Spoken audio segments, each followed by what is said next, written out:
What's up guys, Mason the Brock Henderson here, and hi, Sarri fans, it's Mason again, here to ask once again, why do we trust this guy so much? Because, once again, we're in a situation where we're completely in control of the game, Everton's not creating anything, we just need to have a finishing touch, so let's make some changes to make sure that we get that finishing touch. I know, let's switch out our distributing midfielder for another distributing midfielder. I know, let's switch out one wing for another wing. I know, let's switch out one attacking midfielder for another attacking midfielder. Genius! And we tie 0-0. Like, explain that to me. First of all, you've got a super sub in Giroud on the bench. Why is he still on the bench at the end of the game? That is the number one thing. Like, I don't even have to go into anything else. That right there should tell you he's an idiot. Sarri's an idiot. Because he has no idea what he's doing. If he is not going to bring Giroud off the bench, well, we need a goal for Morata, who's offsides like 20 times in the second half, I don't even need to say anything else. But I will, because there are other things that I have issues with his subs. So, Fabregas for Jorginho. Why? Jorginho wasn't doing anything bad. I mean, he was not doing anything good. Now, is Fabregas a bad player? No. But it's a pointless sub. You're switching like for like, and it's not changing anything. It's not like Fabregas is going to do anything different than Jorginho was doing. And it's not like Jorginho is hurting us or Fabregas is going to help us. It's just a like for like sub, which means you just wasted a sub. It doesn't make any sense whatsoever to make that sub. It doesn't help us, it doesn't hurt us, it's just a waste of a sub. It's pointless. And then you make the Pedro for Willian switch. Okay, you know, Willian wasn't having a good game today. I mean, once again, he's working very, very hard. Don't get me wrong, I appreciate that. But yeah, he's not effective today. He's giving up chances, he's missing chances, he's giving the ball away too easily. So Pedro coming on, sure. But why is that not the first sub, though? Why is that the second sub? And why is it coming so late to where, you know, at this point, Everton have already pretty much decided we're going to play for the point. We're just going to pack it in, hope for the best. It's a little too late to bring Pedro on at that point. And then Barkley for Kovacic, the sub that Sarri just absolutely loves that does absolutely nothing. In fact, today, because Barkley's playing against his old club, he was even worse than normal. Okay, that's unfair. Barkley has been playing well. But yeah, today he wasn't good. And you switch him out for Kovacic, who was still playing well in the midfield. You know, still, he wasn't as dominant in the second half as he was in the first, but, I mean, he was still creating chances. He's still there linking up the play. He still works back very hard, puts in a good challenge. So why are you bringing him out? None of the subs make any sense, and the fact that he didn't bring Giroud on at all makes even less sense. And once again, just like the West Ham game, it's a situation where we need to change something. We need to do something different. And he does the exact same thing he's done every single game, and we don't get the goal. And that's why we're not winning the league this year. I mean, we're going to be up there. We probably won't lose a game for a while because we just have that sorry luck where people will somehow just miss chances or miss opportunities or, you know, put themselves in a dumb position. I mean, Bernard should have had one because he was in a ton of space and he tries for some reason to one-touch volley it and completely mishits it. I'm just like, why would you do that? You're in a great position. I can't explain it. I don't know how we keep getting so lucky with these other teams missing clear-cut opportunities, but we do. And so we're going to have that. There are probably going to be some games where we can just eke out that one goal if we do give up one. So we're probably not going to lose a whole lot this year, but we're going to tie quite a few because of games like this, where the team's just going to pack it in and there's no solution because we've got Morata up top and Sarri's just unwilling to change. He's unwilling to experiment. He's unwilling to do anything else. And 0-0. So, yeah, I mean, there's not much else I can say about Sarri. Today really proves why I have such an issue with him, and people have been asking me, "You're being too harsh. You know, why do you have such a problem with him? He's not that bad. You know, we've got the new system. We're playing beautiful soccer. You know, it's looking really good." Yeah, but his subs are terrible. He cannot change a game with his substitutions. The only way substitutions ever change a game is when he's bringing off quality players onto the field. That's why Giroud coming off the bench today would have won us the game. It's not a sub. It's not necessarily something Sarri would have done differently. No, it's just you bring Giroud onto the game, he's a difference maker. But because Sarri decided not to do that today, look what happens. We end in a 0-0 draw. And it's a game that called out for Giroud to be out there too. I mean, watching them defend, it's pretty much they're just sitting back. They're just waiting for us. There's no space in behind, which means it's not a game for Morata because that's the only time he ever looks good. And they're playing the offside trap. They're just waiting for us to dump it long, look for Morata, and then they're either going to win the header or they're going to let him run offsides for the 20th time. So this isn't a game for Morata. Make the switch. Giroud comes on. Now he's winning the ball in the air. Now he's causing problems for the defenders. He's allowing more space for Hazard and Pedro to run into because he is drawing attention. Morata does not. And can we also talk about how many times Morata dove today? And the fact that he didn't get like 2 penalties because it's so obvious how much he dives that even the one where there was a bit of contact, it's like he wasn't quite offside and there was some contact, but because he flops so much and because he's offside so much, the AR called him offside and the referee wasn't even going to give him the penalty even if he wasn't offside. It's because he's made such a reputation for himself that the referees just know most of the time it's just going to be a flop. So get him off. He's not playing well. He's not doing anything. He's not helping us. Get him off. Yank him off the field. Giroud, get on there. But no, we leave him on. No, he's a striker that lacks confidence, so let's leave him out there to play poorly and lose more confidence. That's the Sarri way of thinking. Literally, like the Sarri way, like terrible way of thinking. So there's my rant on Sarri. I'm sick of games like this where he's just not doing anything to affect the game. He's not helping us out at all with the subs. It's got to change. Somebody's got to step in and say something. Somebody's got to watch the tape and be like, look, here's your mistake. This is what you should have done better. This is the player you should have brought on because the players you did bring on, it was awful. It didn't help us at all. It pretty much caused us to just draw because you set us up for that.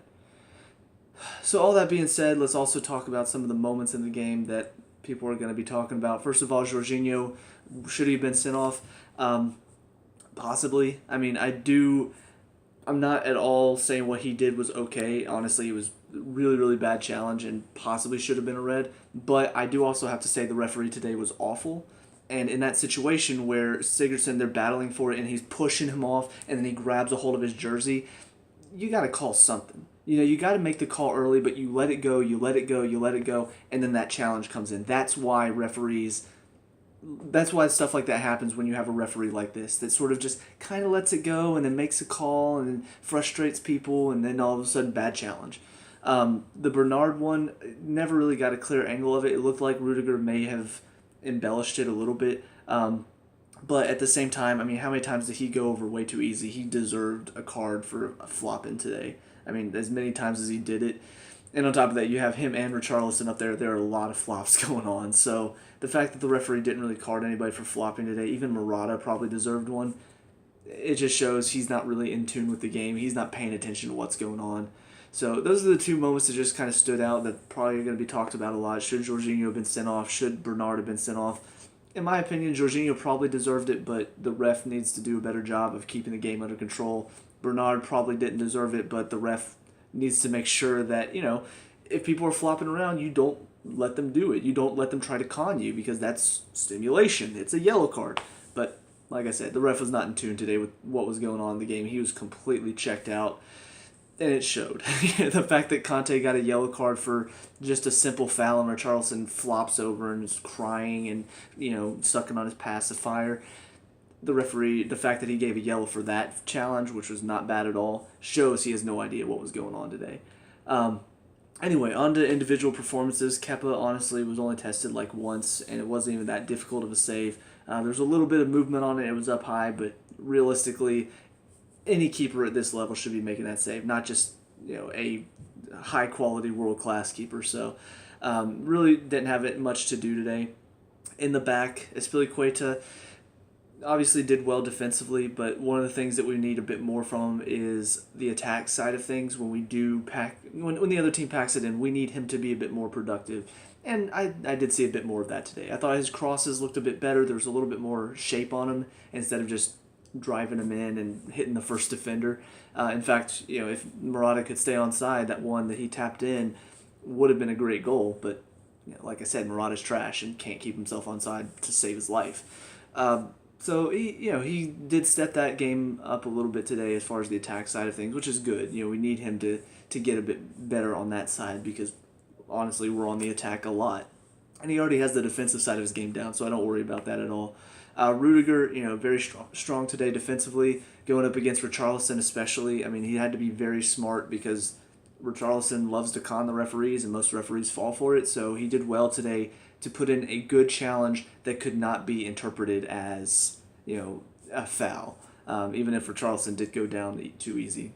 So I thought he played very well. Doing a good job of keeping him quiet. David Luiz, similar thing. The main problem I had with him was just sometimes he just did stupid stuff on the ball. He just tried that ridiculous long ball, or he tried to thread a pass through like 3 players and gives it away. So on the ball today, I thought he just wasn't as good. He did have a couple good passes, I'll give him that. But overall, you look at the average of his passes, and most of them were giveaways. So it just needs to be better there, especially when we're late in the game and we need to keep possession, and then he just dumps it long and gives it away. It's really frustrating. Alonso today, defensively, once again, kept getting beaten behind. It's like he doesn't learn. So, all right, I've got a pebble in one hand. If you guess which hand it is, then you get the pebble. But if you don't guess which hand it is, then you get slapped in the face. Taps this one. No pebble. Smack. Try again. This one. No pebble. Smack. Try again. This one. No pebble. Smack. It's like he doesn't learn. He keeps getting beat. He keeps getting punished for making the same bad decision, and he doesn't learn from it. Oh, let me step out to this ball as the wing runs in behind me. Oh, look. Now I'm beat in behind. Oh, well, let me jog back into the box. Watching him jog back into the box after getting beat is probably what pushes me over the edge for him, why I'm so pissed at him. Because when you get beat, you're back. You sprint back. As a defender myself, I know you sprint back. He doesn't care. Just oh no. Oh, cross goes in. Oh, thankfully it happened to go right to me. Oh, what are the chances? I knew that was going to happen. I totally wasn't being lazy right now. No, I knew the ball would come out to me right here.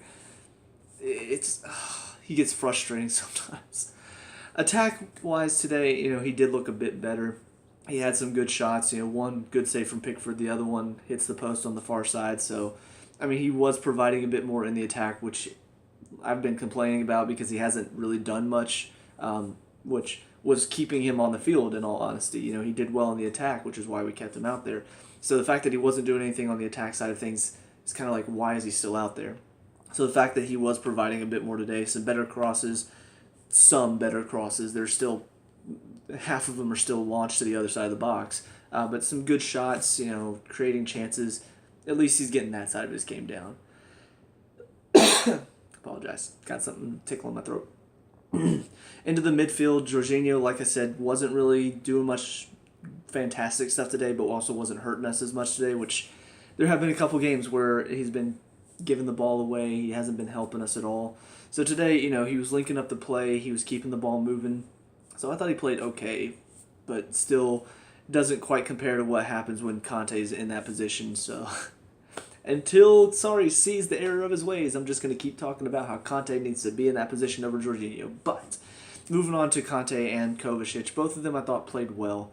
Conte still not quite used to the position, and you can tell, but he's working as hard as he can. He still tracks back on defense. He still gets in good positions further up the field. It's just on the ball, he's not as clever as someone like Kovacic, so he doesn't really provide as much on that side. Kovacic, on the other hand, attack-wise, looks very good. Defensively, also works back and tracks runners, poke the ball away a couple times from somebody who's running at our defense. So, I mean, he does both sides of it, and really, really good, solid player. And once again, I'm hoping we try to get him on full transfer because we need a player like him. He's really, really good, and he works his butt off for us as well. So, please, let's go get him. As far as the front three is concerned, Hazard, Willian, both of them hurt by the fact that Murata doesn't really draw any attention to him. His runs don't really help them out at all. He doesn't pull space open. He doesn't do anything, and that's what Giroud brings. And today, especially when teams pack it in against us, that's when we need Giroud to be in there for sure, because we need him to draw defenders away. We need him to open up the space for players like Hazard and Willian. That's why France won the World Cup, because that's what he did for them. So why can't Sarri see that?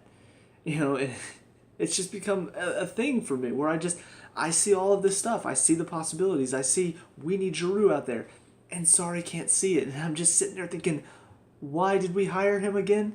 If he can't see something as simple as this, why can't we make that change? Why can't we do something like that? Bring Giroud off the bench.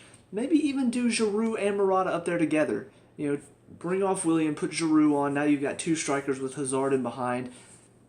Why not even try that? Now the defenders have to worry about Morata making the run in behind, but they also have to track Giroud because he's going to win the ball. And then on top of that, Hazard is now a little bit deeper running at your defense. God, the possibilities are there. But no, because Sarri likes his 4-3-3, and he's never going to change that, ever. If he ever changes the formation in any game, I'm just going to go ahead and call it, the apocalypse is upon us. Because he is the most stubborn coach I've ever seen. And that's saying a lot. I've seen a lot of stubborn coaches that do not change anything about their ways at all, but he is the worst of them all. Because he does not change the formation. He does not change up who he subs out for who. The players that he puts in is a like-for-like switch every single time. Nothing different. Exact same thing. Sorry. I know. I was talking about the players and somehow ended up back on Sarri, but I can't help it. Watching a player like Hazard be limited because he doesn't have the help of the striker ahead of him, it's frustrating. I have to imagine it's frustrating for him, and especially because he keeps talking about wanting to go to Real Madrid, and then you put him in this situation where he has no help at all. Send him to Real Madrid. Hey, Benzema's going to do more than Morata will, for sure. He's going to help out the team more than Morata will. And he's going to create more space for Hazard than Morata will. So I'm sure he'd love to go to Real after playing a game like this. And then Willian just, it's so difficult to watch a player work so hard but also be so poor in a game. He's working his butt off, but he keeps giving the ball away way too easily. We need him to just keep the ball moving, keep the passes going, and he'll try to dribble into pressure and then gets it poked off of him. It happened way too many times today, and it's kind of at a situation where, maybe just go ahead and say, all right, you're on the bench now, Pedro, you get your chance. Because Willian honestly didn't do much of anything while Pedro was out injured to convince me that he deserves to be out there over Pedro. And then Morata, I feel like I've already talked about him enough, but yeah, how many times was he offsides today? How many times did he make the run in behind the defender instead of in front of them to receive the ball? How many times did he just give the ball away from some poor pass? It was weird because in the first half I was honestly thinking, he's getting more involved. He's actually dropping in a bit more. And that happened for like 10 minutes. And then all of a sudden he's back to the same old Morata I know. Runs behind the defender so he's completely out of the play. Offside so he's unavailable. When we send the ball long to him, he's kind of putting in a challenge but not really, so it's nothing to put off the defender. It's just the same old stuff. And it hurts us every single time. So, with that being said, talk about the subs that came on. Fabregas didn't bring much else that Jorginho wasn't already bringing, so like I said, it was a waste of a sub. Pedro, just, I don't know. At that point, because it was so compact back there and he's not the strongest player, he doesn't have a whole lot of room to run. He's a clever little player, but you don't really get a whole lot out of him whenever there's not much space for him to work and operate. And on top of that, because you have a striker who's going to be in front of or right in between the two defenders and not check in to help him at all, he's lacking options. And so whenever Pedro doesn't have options, what does he do? Well, he tries something fancy and then gives the ball away. So you got to get him out there with a striker who's going to give him options, not Morata, who's just going to stand there and not do anything. And then, of course, Barkley comes on for Kovacic, and like I said, came out against his former club, didn't look ready for it, didn't look prepared to go out there and play. One of the first thing he does, ball gets dropped back to him, he's completely off balance, and he tries a shot from like 30 yards out. And I'm just thinking, really, that's how you want to start this game? You don't want to start getting the passes going? You don't want to start getting some touches on it? No. Very first thing you do, have a random shot from 30 yards out that completely misses. That'll do worlds of stuff for your confidence. So it was just a crap show today. We were the better team by far. We created the best chance of the game. Maybe a little unlucky not to get one of those chances to go in, but When the coach doesn't do anything with the subs to affect the game in a positive manner, when he doesn't do anything to get players on that are going to be better than the players that are out there on the pitch, we don't deserve to win. We don't deserve that. If he's not going to do anything to make us better, to give us that finishing edge, which we lack today, then how are we going to win those games? And it's games like this that are going to cost us the title this year. Liverpool today, difficult against Fulham. Had to ride their luck a little bit, but you know what? They got the job done. Man City against Man U today, we drew against Man U. Man City's going to go out there and get the win because they know how to do it. They know how to play against Mourinho. They know how to get the job done against them. Now, if they lose, congrats to Man U. But I don't see that happening because Man City and Liverpool both know what they're doing. They both have coaches that are willing to affect change, that are willing to make adaptations to the team, to the formation, depending on a situation. Sarri is not. And that's why in the Premier League especially, he's not going to be able to succeed. He'll do okay. We'll make top 4 because we're a very strong team. He's got us playing good attacking football, which will win us some games against some of the lower teams. But when we play a team that knows how to pack it in, that knows how to defend against us, we're not going to do anything against him because he doesn't know how to change the game to get around that. He doesn't know how to change the game to give us better chances and get the goal against teams like that. So it's just how our season's going to go. Maybe we'll win a trophy, maybe the League Cup, maybe the FA Cup, who knows. Probably the Europa League, unless, one of the big teams like, who is it that's not doing well?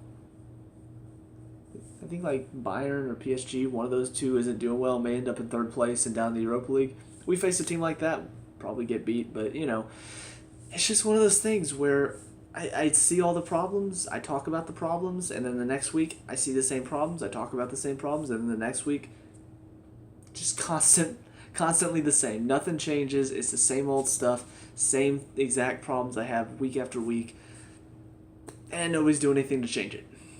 And so whenever we drop points like this, I'm frustrated, but I see why. I see it because I've talked about the problems. I've talked about why these issues happen. So, with all that being said, those are my thoughts on today's game. Let me know what you think down in the comment section below. What were your thoughts? Let me know. We can talk about and discuss all that good stuff.